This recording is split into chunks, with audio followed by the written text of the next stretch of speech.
Welcome to a new fragrance review. Today I'm going to tell you different popular fragrance and what you should buy instead.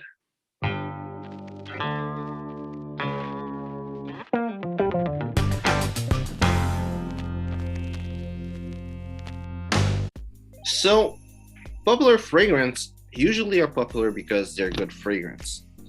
I would say sometimes the marketing have a lot to do with it, and it's true that some fragrance that are popular, I don't really enjoy them, and yeah, I've got my reason. It's not really about that. Maybe you don't like those fragrance. Also, some of those fragrances I will name. The point is not really about is the fragrance good or bad and what you can find that is better than the fragrance. The thing is that popular fragrance are fragrance that you will find people having really easily. Like, big example is Dior Sauvage. You'll find a lot of people that will wear Dior Sauvage. So if you want something in the same vibe, but that will distinguish yourself, this is what this video is for. So, talking of Sauvage, that will be the first one. I think Sauvage, personally, I think it doesn't project or last really long, but I tried only the Eau de Parfum, and many people say that the Eau de Parfum is the worst one, so we'll have to try the other one eventually. And a fragrance I found that is really nice, and personally think it's better than Dior Sauvage, and one thing that is sure is that it's different because it's not really a spicy take on that Ambroxan musk accord. It's more of a citrusy take, and it's Narciso Rodriguez Bleu Noir Eau de Toilette Extrême, which is the fragrance with the most complicated name in the whole video, probably in the whole world. It could be called a Dior Sauvage clone, but it's not really a clone. It got the same foreground as Dior Sauvage. The only difference is that Sauvage has some spiciness in the background, this pepper note and all stuff like that in the background, versus Bleu Noir Toilette Extrême that has more a citrus background into it. It's a nice fragrance. It smells good. If you love Sauvage, it's a nice fragrance to have. It really share a lot to Sauvage, and I think it's a good replacement. It's an improvement, at least to the Eau de Parfum, Sauvage Eau de Parfum. It's an improvement on longevity and projection, and I think the smell is really as interesting as Sauvage. So if you think Sauvage is having an interesting smell, it does. If you think Sauvage don't, it don't. But it's really, I would say, in the same level, except for performance and projection. Next fragrance, Invictus. There's a lot of people having Invictus, and I think it's one of the fragrances that has the most influence right now, this one in Aventus. And a lot of companies try to make their own version of Invictus, but Invictus still is the fragrance that is the most popular within all the clones of it. And there's one fragrance that I found that got the same vibe. Again, it's the same foreground, but different background. And it's Milano Cento Him. And for me, it's more an elegant Invictus. A little bit for someone that will maybe dress sharper, be a little bit older, but still around the same age range. For me, it's even more versatile than Invictus. So it's a plus, and it got pretty much the same result, projection, longevity, and everything. But one good thing is that it's way more unique because it's not a brand that a lot of people have heard from. It's not a fragrance that you will find a lot of people having, but still it will get the same vibe as Invictus.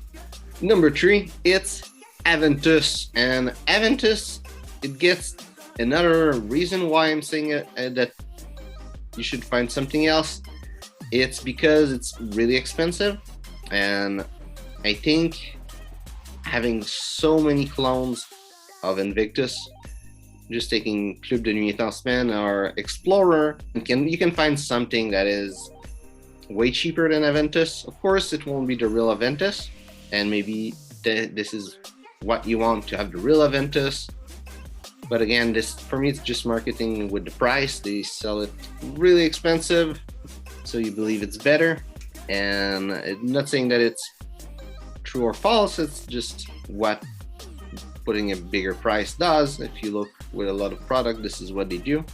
I do own Club de Nuit Intensement. I think it's a nice fragrance, but you know, with the whole Aventus DNA, it's a nice DNA, but there's something that I think has a similar DNA, but that's really interesting and there's not a lot of people talking about, and it's Noir Anthracite by Tom Ford, and also the clone Pure Carbon by Just Jack. And personally, I think Pure Carbon is better than Noir Anthracite. It's the only time the clone is better than the thing it tries to copy. And really, if you like that Aventus vibe, you like, you know, the smokiness of Aventus, and you want something a bit darker, not just a lot darker than Aventus, but still got somewhat of the vibe of it. A lot of people would not agree, but personally, I think it gets the same vibe. And when you look at those two fragrances that I have, Pure Carbon and Club de Nuit Intensement, I reach for Pure Carbon way more often than Club de Nuit Intensement. I think it's better overall. The smell is more interesting. It's not as bright as the Aventus DNA. It's way darker, but it's way more interesting and way different than those clones that everyone has. Next fragrance, it's Dylan Blue. And Dylan Blue, for me, I don't really get the hype. I think it's weird how it goes. It kind of have both parts of the fragrance, like the opening and the dry down, that are not fitting together. They are not in the same vibe. For me, it's a mix of Aqua Atlantique by Bulgari in the opening, and that turned into a Dior Sauvage in the ending, and that doesn't last at all. But I get that some people might like that fragrance, and personally I would say that if you enjoy this fragrance, one that is way better, at least in my opinion, it's Aqua Atlantique by Bulgari, and also it's a fragrance that less people have than Dylan Blue, so it's more distinctive and more different than Dylan Blue. And last fragrance, it's Acqua di Gio. Acqua di Gio is the most sold fragrance ever, and well, men fragrance at least. And I think it was really played out. A lot of people will say that the quality diminished over time, and there was several years to have a lot of reformulation. And personally, I think if you like the Acqua di Gio vibe, a good fragrance you should take a look at, it's Light Blue by Dolce & Gabbana. It gets the same vibe, it's just different notes, but for me it captured the same vibe of Acqua di Gio, and it's better smelling, it's more modern, and does everything better, projection and performance. And if you're more into Profumo in the Acqua di Gio line, another fragrance you should look at, it's Polo Deep Blue. And this one really, it's not like a smoky version, it's more citrusy, but still get the same vibe as Acqua di Gio Profumo. So I hope you enjoyed this video. If it's the case, well, like and share. If you have any fragrance that you think there's an alternative that's way better, write in the comment. I'd be really happy to hear from you. So thanks for watching. See you soon.